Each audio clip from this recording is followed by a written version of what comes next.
And so by now, I'm sure most, if not all of you, are aware that the Lakers missed out on the opportunity for Kyrie Irving. Based on the reports we got, Kyrie went to the Dallas Mavericks for really a lighter return compared to like even what the Clippers offered. The Lakers did offer 2 first-round picks. We're open to negotiating for other things, even working out getting a third team involved to try to get the pieces that the Brooklyn Nets wanted. But according to reports, Mark Stein specifically, Joe Tsai refused to trade Kyrie Irving to the Lakers. He didn't want to trade Kyrie to where he wanted to go. So it's going to be very interesting. There's still a lot of talk that even immediately after the trade happened, that Kyrie Irving may not stay with the Dallas Mavericks, and that even the Dallas Mavericks may have done this under the idea of like, hey, it clears, worst case, it clears, a max slot for us to go get other pieces or another star put next to Luka. That the Kyrie situation is kind of like, if it works, great, we re-sign him. If it doesn't, then no worries, we can just kind of move off him and get some other pieces for Luka. That's the idea. The problem is, though, is that Russell Westbrook was involved in the trade talks, and he's been involved in the trade talks the entirety of the season. And the reason that this is a big deal is because now Russell Westbrook is in a very awkward position, right? Now, once the trade deadline clears, and if he's not traded, then maybe he settles in a little more, right? Last game, he was pretty good, but he's kind of struggled lately. And a lot of that maybe is equated to him potentially being on the move during the trade deadline. Same thing happened last year. There were all the talks and the rumors of Russell Westbrook being moved at the trade deadline, and he was struggling during that time. And then he didn't move, and he actually picked up production. And the hope is maybe that happens. Though, based on reports, again, the Lakers have concerns that Russell Westbrook and his viability come the playoffs. Here's the thing, though, is at this point, you almost have to trade Russell Westbrook. One, you're not really going to have much cap space in this upcoming offseason to really build a team and a contender that you want. Two, are you really going to wait around and hope Kyrie Irving bails out of the Dallas Mavericks to come and take a huge discount? I don't really see that happening. Maybe. You never know. Only time will tell. But, do you really want to wait around for that? And even if that does happen, you can always figure it out, right? If you make a move for, say, Gary Trent, maybe Dallas is like, we love Gary Trent. Let's work out a sign and trade. And maybe you get Kyrie via sign and trade or something. There's always ways around it. The other thing is the Lakers really need pieces. They need wing depth. They need three-point shooting. They could, maybe use a little more size down low. That's something a lot of people want. But I think primarily they need shooting, a playmaker, specifically a closer, right? That was the idea of Kyrie Irving. And just several pieces, right? And Russell Westbrook is a player that can easily get you those things. He could get you several pieces that could come in, starting level talent that could really upgrade the roster. But if you don't trade Russell Westbrook, I don't see him staying. And why would he want to? One, I don't think the Lakers would re-sign him unless it's for like a dirt cheap deal. Two, the idea is like, he doesn't want to be a backup.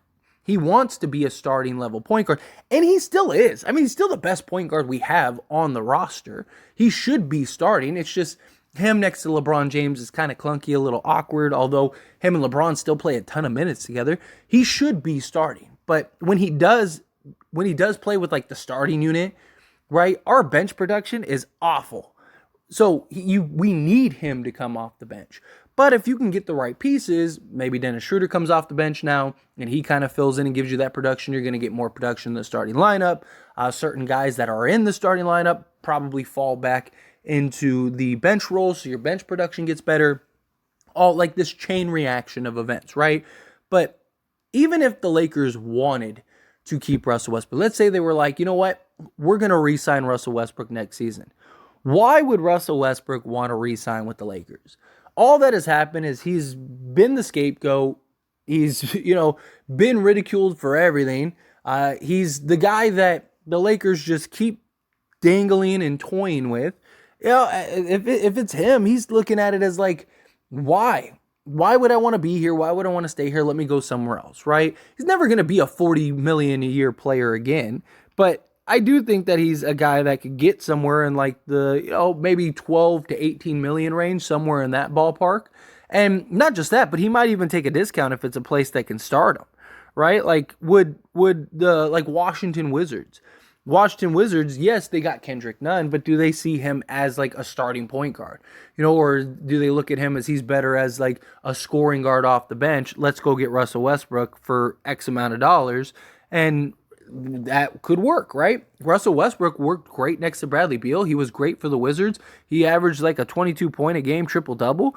No matter how you shake it now, it feels like the Lakers are almost forced to unload Russell Westbrook.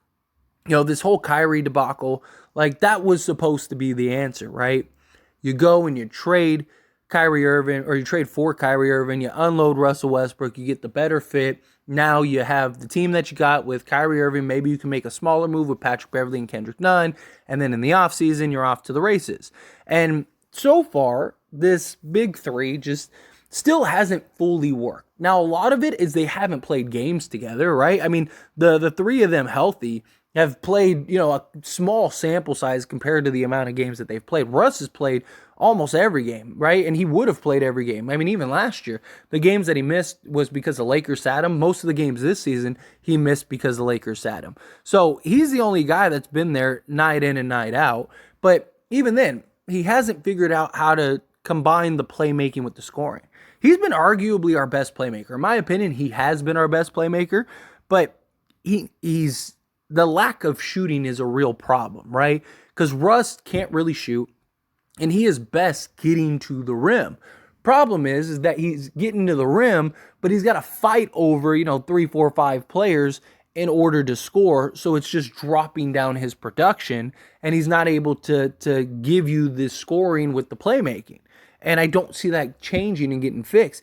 And all like a Lonnie Walker and Patrick Beverley trade would do is just get you like one good piece, right? Like that could get you Gary Trent, right? Say you take a first, Patrick Beverley, Lonnie Walker, or if the reports are true, you can trade him for a couple seconds, right? So let's say it's like a Rui Hachimura deal, right? Where you take, 3, maybe 4 seconds, you take Patrick Beverley, Lonnie Walker, boom, you trade him for Gary Trent. And then you have Russ and both firsts. I think you got to make a move. Even if you don't give up both firsts, you got to find a move. Got to do something. Because Russell Westbrook, again, he's not going to stay. It hasn't really worked. I would love to see Russell Westbrook win a championship with the Lakers. And I think most people do. Right? I think even people that want Russ off the team and dislike Russell Westbrook, I think if they would be the same people cheering on Russell Westbrook if he was a huge contributor to us winning a championship, right? And that would just be an awesome story. Russell Westbrook, he comes home, comes to Lakers through all the adversity, through all of just the craziness. Him accepting the bench role is like the catapult that takes us to the next level, and all of a sudden, we win a championship. Like, that's the story we all want to talk about. That's the video I want to make. The reality is that that's probably not going to happen. And because of that, I think you got to move off of him, right? We don't have the cap space that we need to have to really build a full roster. We got to re-sign Rui Hachimura. You got to re-sign Austin Reeves, right? You're probably losing Lonnie Walker. Do you keep, Dennis Schroeder? Do you keep Thomas Bryant? Like, how does that work out? That's a big question. And it's just, no matter how you slice it, it's just like, trading Russell Westbrook gets you the pieces now and for the future. And depending on what those pieces are, could end up leading to a sign and trade in the offseason if the plan is still, let's go get Kyrie Irving, right? Like if the Lakers still believe, we got to write it out for Kyrie Irving, would Dallas want to lose Kyrie for nothing? Maybe, right? Because they would have a full max slot. But what max free agent is out there? What? Like James Harden? Is James Harden going to work with Luka Doncic? I don't know. But outside of that, there aren't really many big free agents coming up. So do they sign like 2 mid-tier guys? Maybe. But maybe we have guys that make sense. Like I said, if we can get like a Gary Trent and then do maybe we do a Hornets deal and we get like PJ Washington and, Gordon Hayward, Terry Rozier, stuff like that, right? And then maybe they go, hey, we would love a Terry Rozier and, Gary Trent, right? Like, let's do that. Or, maybe they want a PJ Washington and Terry Rozier, right? Like, maybe you could work something like that out. So again, I just think the more you look at it, the more it's like Russ has got to go, right? It just makes sense from just a relationship standpoint, change of scenery standpoint, asset standpoint, future standpoint, production standpoint, like everything. All the writing's on the wall that you got to trade Russell Westbrook, right? And there's no guarantee. Like, what if he comes back, right? He comes back, he plays. There's no doubt in my mind that he gives 100%, right? He's not one of those guys he's not gonna Vince Carter, right? He's not gonna pull that. He's not gonna pull a Vince Carter. I'm not worried about that. But like, does he still have it in his head that, like, I'm on borrowed time here with the Lakers, and just mentally doesn't have it, right? Like, Russ is, from all we can gather, is very mental, right? It's in his shooting. Like, that's the best way to describe it, right? When Russ isn't thinking about it and Russ has his confidence, he's knocking down threes. He's, 2 of 2, 3 of 3 from 3. He's, being super efficient, super effective. Like, when he's just playing and he's just out there doing his thing and he's just, free, like, whatever happens, that's usually when he's in his best. That's usually when he's in his groove, right? He's playing solid defense. He's making playmaking. He's knocking down the mid-range, knocking down the three-point range, right? But then you see those moments when the ball isn't going in the hoop and you see him start just getting in his own head. That's my concern, is that as we move forward with the season post the trade deadline, if nothing develops, all of a sudden, it's just Russ is kind of in his head more, and it just ruins his production. That's a real concern that I have.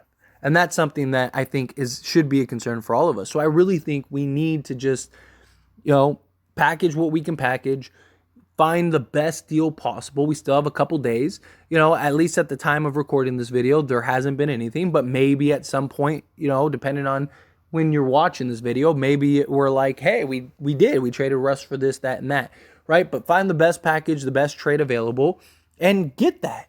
If you could work out multiple trades, like if you could do, say, like the Utah deal, right? There's talks about Utah, Mike Conley, Beasley, Vanderbilt. If you could do that for, say, 1 first in a couple seconds, right? Maybe you could then go and get Gary Trent for, 1 first. That would be great. Now you got Jared Vanderbilt, like a Swiss Army knife. That's just a defensive monster on both sides of the ball, like, and can play with both forward spots. And then you have Beasley, who can, 3-and-D style, still very young. He's like, 24, 25? And then you get Mike Conley, a veteran, savvy veteran that could play really well next to LeBron James. Like, that could be very good. And then go get, like, a Gary Trent. That's not bad at all. I mean, I would almost start Beasley and Trent. Like, imagine a starting 5 of, like, Beasley, Trent, LeBron, Rui, AD. That's a really good starting 5, right? You got shooting, defense up front. You got Anthony Davis in the backcourt or in the front court just patrolling the paint. You got Rui Hachimura and LeBron James for size on the wings. Like, you got basically 3 guys with a 7+ foot wingspan. That's not bad at all. That's not a bad position to be in at all. Disrupting passing lanes and all that stuff. Like, and then you got shooting, like Rui can knock down the 3 ball, enough to where teams need to respect it. Anthony Davis, maybe he can kind of come into his own. Last game, he was knocking down a couple threes. That's good. LeBron, he seems to kind of be knocking down more threes than usual, right? Like, if guys can start hitting shots, it's like, okay. And then you still have, like, Mike Conley, Dennis Schroeder, Austin Reeves, Troy Brown, Winning Gabriel, Thomas Bryant. Like, now it's like, okay, like, we really have these pieces, Jared Vanderbilt, right? Like, imagine having, like, Winning Gabriel and Jared Vanderbilt on the court together. Like, yeah, shooting wise, it's not very good, but imagine the hustle and just, like, the rebounding and defense and stuff. Like, that would just be just tenacious, right? Like, that would be great in and of itself. So I don't know, if they can make something happen, I think you got to do it, right? If you can get some nice pieces, especially if you can get some younger pieces for not only help now, but for the future, I think you do it. But again, as always, is a discussion, so I pass the question on to you. Let me know your thoughts and opinions down in the comments below. What do you think? Think the Lakers, yes, get a deal done, trade Russell Westbrook? Do you think no, keep Russ? Do you think they will do a deal? Do you think they won't? However you feel, whatever your thoughts are, let me know down in the comments.